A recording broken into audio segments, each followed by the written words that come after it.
И вот, придя в проект, я стала экологичным способом добывать токен-грант. Сейчас в мире огромнейшее количество криптовалюты, разных монет.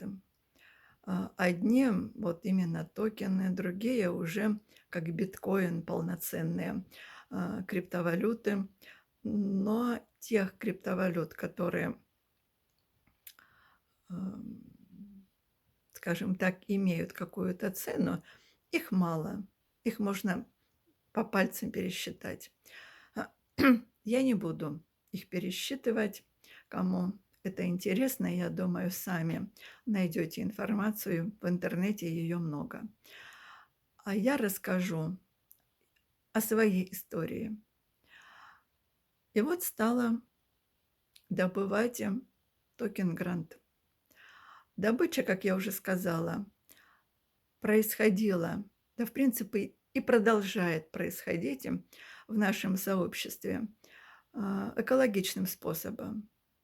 Не надо для этого тратить много электроэнергии, как, например, для добычи того же биткоина или каких-то других монет.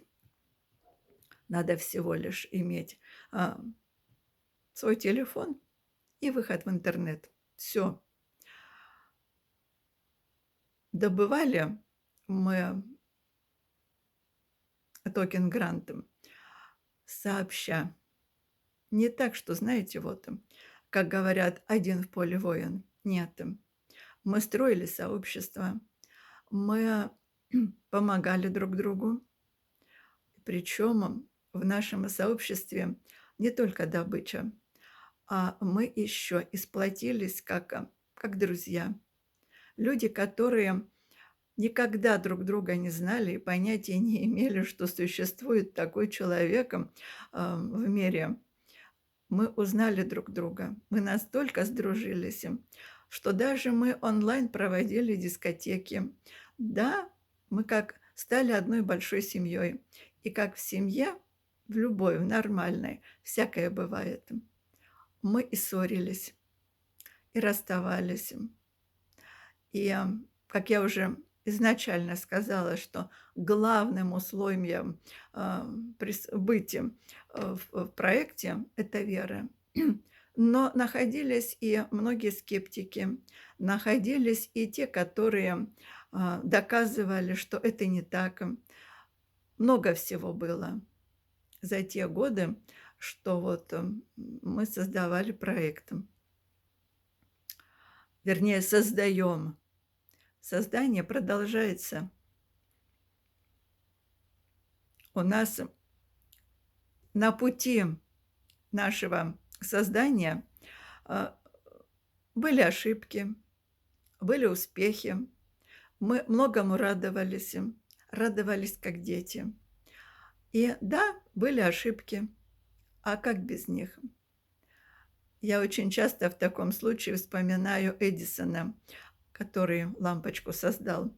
И ведь, у него было столько, м, ошибок, что можно было уже бросить начатое и сказать, что нет, это не получится, это не мое, и все, ничего не получается. Но он не бросил, он дошел до конца. И каждый свой опыт, он говорил, что это не ошибка, это опыт. Вот и мы, создавая сообщество, идя по тому пути, который был намечен в дорожной карте, в программе проекта, совершили, ам, вернее, получили большой опыт. Проекту на данный момент 8 лет. Я в проекте 7 лет.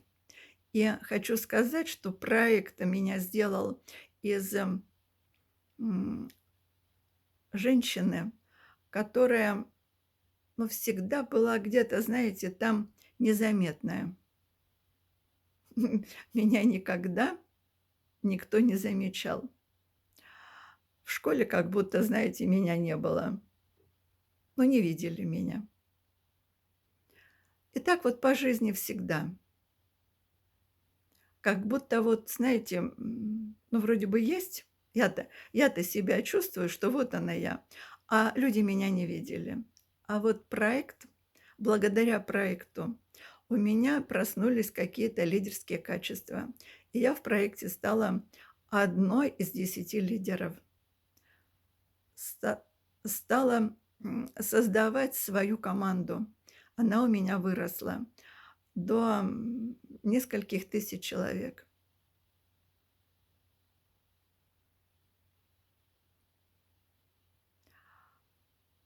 Я не хвалюсь, нет, я просто рассказываю свою историю. Было время, когда мы, ну, немножко притихли. Но, знаете, тишина обычно бывает, всегда перед бурей.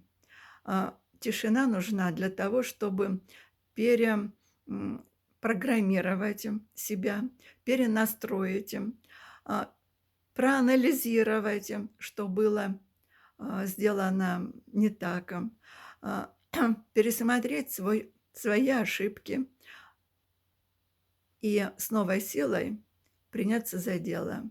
И вот после тишины, в нашем проекте мы создали фонд. И фонд продолжает свою работу. Что такое фонд и что за работа в нем? В следующем видео.